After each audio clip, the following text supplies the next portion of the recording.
Un botail, la teshuva. Encore une fois, tout le temps la teshuva. Rabbi Yona, au début de Sha'arei Teshuva, rapporte que la teshuva, c'est comme le machal d'un groupe de brigands qui ont été attrapés. Ils ont été mis en cellule, ils ont été mis en prison. Et voilà, un beau jour, une grande partie de ces prisonniers a réussi à faire des tunnels, malheureusement des choses qu'on entend trop ces derniers temps, et ils sont évadés. Ils sont évadés dans la nature. Un seul est resté en prison.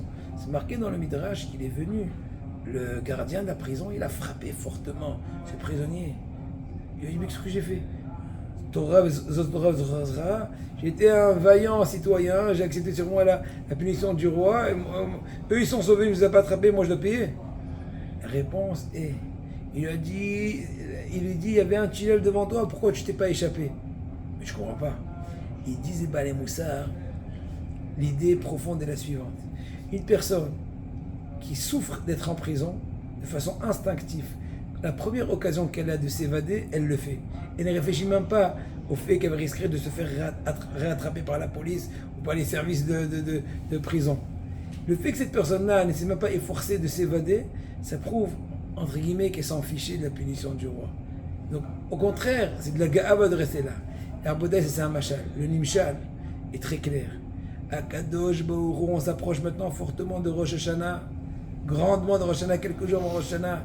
Il nous tend la main, il est là, il nous creuse des tunnels. C'est marqué comme je marquais quand je roi Hatalo Hatira, même Ménaché le roi, qui a fait ce qu'il a fait. Quand le roi il a fait un tunnel, il a dit viens en bas, je t'accepte. Mais si une personne ne profite pas de cette occasion-là, et ben la gravité cette occasion-là se retourne envers lui comme une accusation. Comme ce qu'on raconte, qu'il y avait un boucher qui a été insolent vis-à-vis de Rav, un très grand Rav de la Gemara, il s'appelle Rav.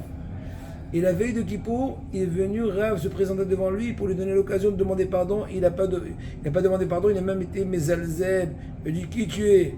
À ce même moment, la Gemara raconte, quand il était en train de couper avec sa hache sa viande, il y a un morceau d'os qui a sauté et qui lui est rentré dans sa gorge, il est iftar sur place. Il dit des balais moussard. Pour nous, c'est la même chose. À certains Tchouva Rabotai. Dirshu Hashem Imatseo. Qu'Akadosh Baruch Hu, demandez-le tant qu'il est encore là.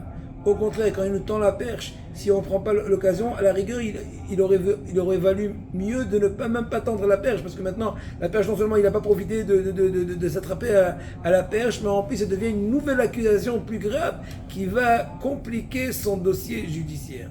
Hier, Akadosh Baruch Hu ouvre notre cœur dans l'accomplissement de sa volonté, dans l'amour, d'un côté, Gilou Bir'ada.